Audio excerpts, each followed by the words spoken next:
So, Act 4, Scene 1. Here, the friar and Paris are meeting to talk about their pending wedding that's about to take place. So, this is just following the scene where Juliet's been told she doesn't have a choice. She's got to marry Paris on Thursday. And so, she's going to Friar Lawrence's cell for confession, in inverted commas, and Paris is already there discussing some of the what are some of the logistics for the wedding. So obviously at the beginning of this scene, the friar is very confused. On Thursday, sir, the time is very short. And then Paris says, my father Capulet will have it so, and I am nothing slow to slack his haste. The friar replies and says, you say you do not know the lady's mind. Uneven is this course. I like it not. He's basically saying, like, do you even know how Juliet feels about this? This isn't really the normal way things are done, and I don't like that this isn't the way that things aren't usually done. But Paris is stoked that he gets to marry the Capulet's daughter, and but then Juliet steps in the scene, and so she is very apprehensive about the wedding, and she's all using like, it may happen, I may be your wife. There's nothing sure about it, because she doesn't have any intention whatsoever to be marrying Paris.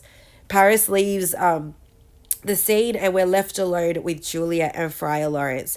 And Juliet uses some interesting language to describe the complexity that she's in this scene. She says, give me some present counsel, or behold, twixt my extremes, and this bloody knife shall play the umpire. I long to die, if what thou speakest speaks not of a remedy. So she is under so much pressure right now. She says, I am between these two really extreme situations, and this is the knife, and it will play the umpire. And she says, I long to die. So again, if you are blaming Juliet, or you're blaming the Capulets, like the Capulets' pressure has pushed her to this point. And so you could use this, like, this is the result of all the pressure that they've given her. And if you're blaming Juliet, she's using her sound mind to invite these thoughts of suicide upon herself. The friar does have a remedy. He says, hold, daughter, I do spy a kind of hope. If rather than to marry Count to the palace, thou hast the strength to will to slay thyself. And he says that he's going to give her something that is a thing like death, to chide away this shame. And so we have a lot of death language, death imagery in this scene. And she says, or bid me grow into a new made grave.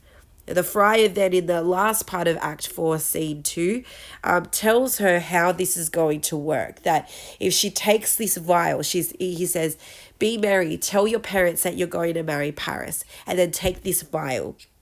When you take this vial, that there will be cold and drowsy humour, for no pulse, no warmth, no breath shall testify thou livest. Each part deprived of supple government shall stiff and stark and cold appear like death.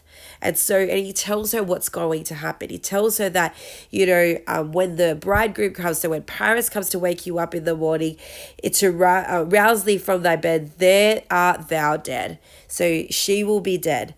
Then, as the manner of our county is in thy best robes uncovered on the bier, thou shalt be borne to some ancient vault where all kindred Capulets lie. So she'll go and lie where all the Capulets' dead bodies, their tombs are, underneath the church.